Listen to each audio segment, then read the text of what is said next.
Straight ahead on 12 News, the consequences of locking up people for low-level crimes, what the Hennepin County Sheriff is trying to do about it. Then, how the community is helping a World War II veteran celebrate a birthday. But first, a request for help rebuilding a nation's medical system. Ebola took a toll on a country. Liberia's vice president makes his case in the Northwest Metro. 12 News starts right now. Hello, everyone. The Vice President of Liberia visited the Northwest Metro today to talk about health care in his home country. Civil war and then Ebola delivered a 1-2 punch to the republic's healthcare system. Joseph Boakai has connections in the area because of the large number of Liberians who live here. As reporter Shannon Slatton explains, he is hoping it will help in his effort to rebuild. Today is about still identifying needs. At Maple Grove Hospital, order and precision rule in the room where the medical supplies are stored. From syringes to sutures to stethoscopes, supplies are meticulously organized. When something runs low, there's no doubt it will be refilled soon. Stocked shelves like these are the envy of war-torn countries like Liberia. It is nothing like what you see here. The Vice President of Liberia, Joseph Boakai, met with a cross-section of healthcare leaders, including the Minnesota Department of Health, North Memorial, Maple Grove Hospital, and Hennepin County. Without good health, of course, there's nothing else you can do.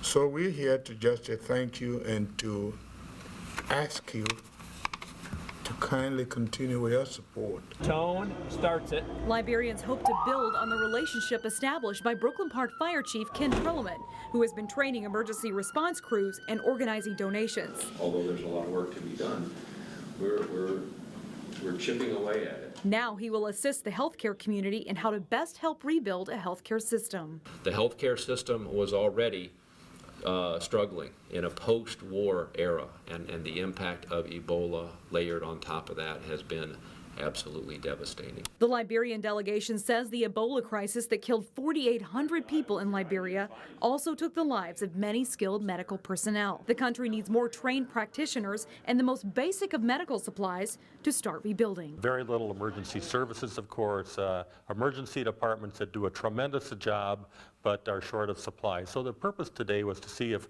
we in the United States, and particularly here in Minnesota, could in any way help strengthen the healthcare system in the Republic of Liberia. Many of those supplies have been donated, but as you can imagine, shipping supplies to Liberia is expensive. A fundraiser to pay for the cost of shipping 2 fire trucks, an ambulance, and medical supplies is planned for this Sunday night at the Passion Event Center in Fridley. Alex? All right, thanks a lot, Shannon. Hennepin County Sheriff Rich Stanek is one of 130 law enforcement officials in Washington this week, trying to reduce the number of Americans locked up in jails and prisons. Stanek is part of a new coalition that believes unnecessary incarceration does not reduce crime, but waste taxpayer dollars. The group met with President Obama today to press lawmakers for alternatives to arrest, especially for mental health and drug treatment. They're also calling for a reform of mandatory minimum sentencing laws. Stanek says locking up too many people for low-level offenses can start a cycle that turns first-time offenders into repeat offenders. There are new concerns about the number of oil trains coming through the West Metro and into Minneapolis. Governor Dayton has written a letter to BNSF Railway that the increase in Bakken oil trains on western suburban tracks is putting more people at risk. It's a change Dayton says his office was not told about, and Dayton is asking the company to keep as many oil trains as possible off that route. Dayton says the route was not studied by MnDOT as one that would carry crude oil. He's asking the railway to extend the first responder training program to all communities along the new route. BNSF says the company will speak directly with Governor Dayton about his concerns. We are already hearing a lot about next year's elections, and Hennepin County is getting ready with a new system to get voting lines moving more quickly. They are trying out electronic poll books this year in Minnetonka. It's a system that will be rolled out to most of the county for the big November 2016 election. Right now, when you go to vote, you search for your name on a paper roster before you get your ballot. Those paper rosters will now become small computers. So instead of signing on the paper roster, the election judge will look you up on the laptop, and it'll print out a little receipt paper that you sign, and then you get your ballot. So from the voter's perspective, there's not a whole lot of difference, except that these devices will speed up the lines in the polling place on Election Day. The county will eventually need about 1,700 of these small computers. They cost about $800 each. Today is a special day for a Brooklyn Park resident. Dale Huber is celebrating his 92nd birthday, and reporter Sonia Goen shows us what the community is doing to pay tribute to this World War II veteran. Dale Huber is celebrating his 92nd birthday by participating in his favorite pastime. Dale has a real zest for life. He says staying positive is the key. He's also marking the occasion Happy birthday. by opening up birthday cards. Let's see who the others are here. Lots and lots of birthday cards. So we got cards like this. Hundreds of cards from near and far. I got one card from Belgium. I got two cards from Hawaiian Islands. I got another one from Alaska. Most of the cards are from strangers. Have a wonderful day, it says here. Word got out Dale would celebrate his birthday without his wife Audrey. I'm overwhelmed. She died last year. Beyond my comprehension that I should get cards like this, I don't think that I had did anything more than what any of the other GIs did. This was me taken in, I was 20 years old here. The cards are also to honor Dale for his service in World War II. That is the insignia for the 83rd Infantry. He's been a lot of places. I was in England, France, Paris, Le Havre, that's in Germany. Dale encountered some pretty tough fighting in Normandy. The only shrapnel I ever got to draw blood was on my lip. He also participated in the Battle of the Bulge. We had the Germans so much on the run, they didn't take time to stop. Dale remembers D-Day like it was yesterday. All the people right away were surrendering with the white flag. Dale says he's made some lasting friendships. And you can't believe the camaraderie we all had. We'd do anything for one another. Those good memories and uplifting spirit The key to living a long life, has helped to keep Dale keep breathing. young at heart. In Brooklyn Park, Had the Lord with me no matter where I went. Sonia Goins, 12 News. It's good to see those cards put a smile on his face. Absolutely. Yeah. Well, coming up, we head to Osseo High School to meet a standout student with a heart for service. And a little bit later in sports, highlights from section play for local Class A soccer teams. But first, your AccuWeather forecast.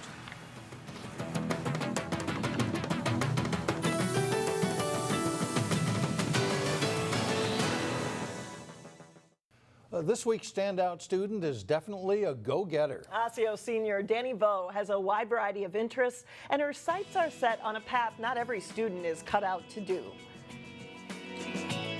Or your derivative is negative t cubed sine t. At Osseo High School, it's fitting Danny Vo is taking on calculus. I'd like to say that I'm ambitious. I have lots of goals set for myself. Your derivative is 4x cubed plus 6x squared. This senior never shies away from a challenge, whether in calculus or 2 years ago in history. Any student who takes Advanced Placement U.S. History as a sophomore, and this is a college level course, it says a lot about their character. A snapshot of this 17-year-old reveals a cheerleading captain, student ambassador, and National Honor Society member with a heart for service. Ever since I joined NHS, you know, it's all about volunteering. So I find lots of outlets to volunteer through. Last year, she helped build transportation carts for those who can't walk.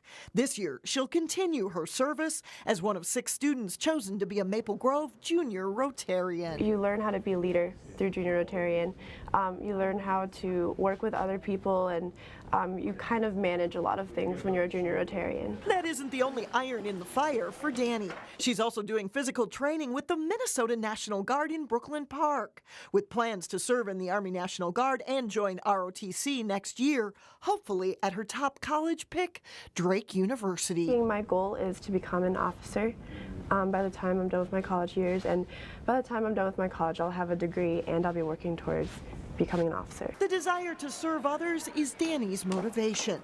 Her teachers say she will do just that. She's got drive, she was a hard worker, and she's a bright young lady. So yeah, she'll be very successful in whatever endeavor she pursues. Danny is interested in a degree in pharmacy. Coming up, a way you can go beyond the Frankenstein movies and experience the real story. And up next in sports, we preview the football playoff matchup between Osseo and Hopkins. John Jacobson has that when we come back. The football playoffs continue. Big game on Saturday afternoon and a bunch of games Friday night. Right, including Hopkins at Osseo. Hopkins a little bit of an upset winner in their first round. It's round 2 of the Class 6A football playoffs Friday. 2 local teams go head-to-head as Osseo hosts Hopkins. Here's Jay Wilcox with more on Osseo. After a strong start and some disappointments in the middle of the season, Osseo is back on track at just the right time. Yeah, we never lost our confidence. We were just in a hole, really. So we were just trying to get back on track. The Orioles had a battle with White Bear Lake in the playoff opener before breaking free with 4 consecutive touchdowns to win 48-21. They know this week's opponent, Hopkins, has some potent weapons. When we watch film, they're more a throwing team, but then we also got to watch out for the running backs. They're pretty good. Well, Hopkins is kind of like us. They got some speed. And they got some football players that can run around out there, and then we need to control the ball offensively a little bit and limit their big plays. Come Friday night, Osseo's ready to rock. Jay Wilcox, 12 Sports.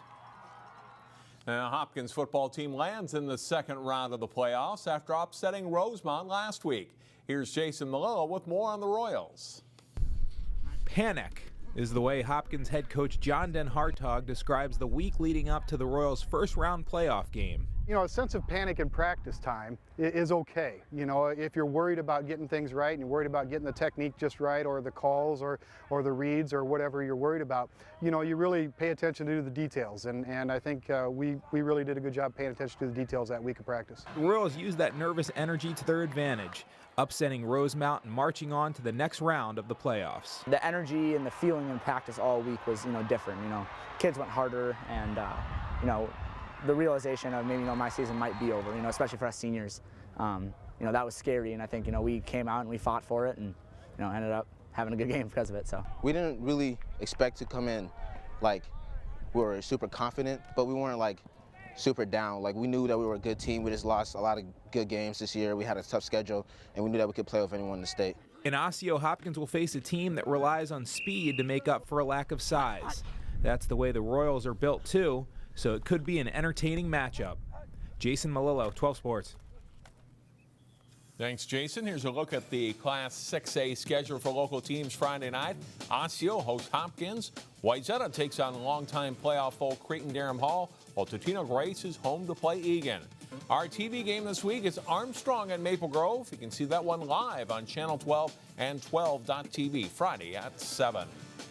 The Class A Section 5 soccer playoff semifinal round featured several local teams, including the Totino Grace boys. The top-seeded Eagles faced De La Salle. Great through ball here by the Eagles' Ibamu Namara to Aimo Achuko. He goes in and scores, and Totino Grace leads 1-0 in the first half. Good scoring chance for the Islanders off of a free kick, but the Eagles' number 13, Peter McHugh, blocks the shot, and then it's cleared away by Andrew Keller. Grace leads 1-0 at halftime. Second half, Connor Mullen passes to Namaro, spins and scores. Great move by the senior forward. His goal puts the Eagles up 2-0. Grace adds one more on Achuku's second goal of the match. The Eagles move into Friday's section final with a 3-0 win. In the second boys semifinal was third seed Breck taking on second seeded Benilde St. Margaret's. Mustangs with a free kick. Grant Opperman's kick gets through the wall. Will Kurth scores, and that goal ties the match at 1. Right before halftime, Opperman, a great lead pass, freeing up Avi Eller, who pops the ball up over the keeper and in. Big goal for the Mustangs. They take a 2-1 lead into halftime against Benilde St. Margaret's. Second half, Opperman again setting up a goal. This free kick to the front of the Red Knights goal. Karams to Kurth. He scores his second goal of the match, and the Mustangs lead 3-1.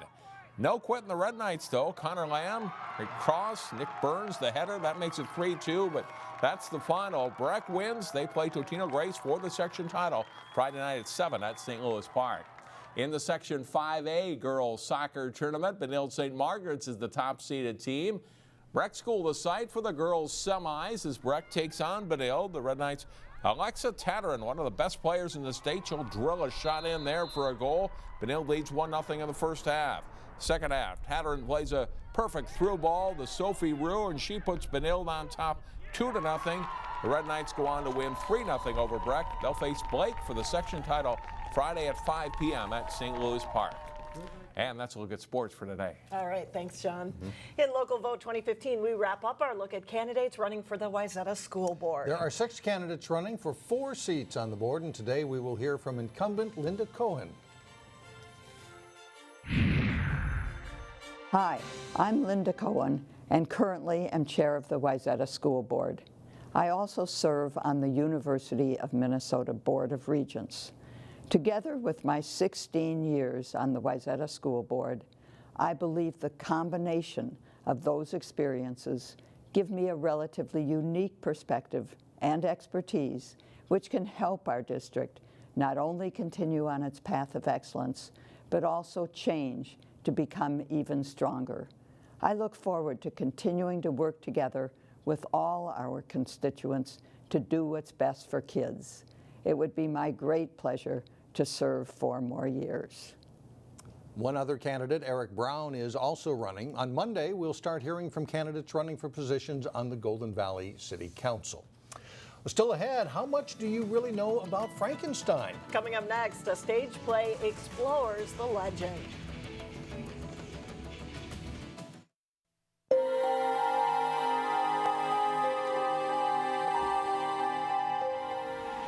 It's alive! There's a pulse, Henry! A pulse! It's alive! Just in time for Halloween, the North Hennepin Community College Theater presents Frankenstein. Director Mike Ritchie says most people are familiar with the Frankenstein monster from the movies, but many don't know the original story of Frankenstein, which was published by Mary Shelley in 1818, because they've never actually read the book. This particular version, it's a combination of the classic film, the black and white Boris Karloff film, and the Mary Shelley novel. So it merges both of those stories into one really cool stage production. The play runs through Halloween with a special presentation on Halloween night of Edgar Allan Poe's The Telltale Heart. And that's followed by a presentation of Frankenstein.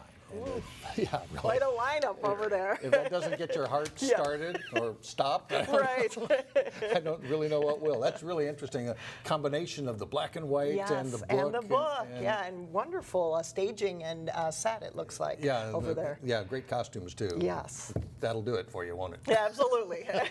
That's it for now. Thanks so much for joining us, everyone. We'll see you back here tomorrow. Community Corner's coming up next.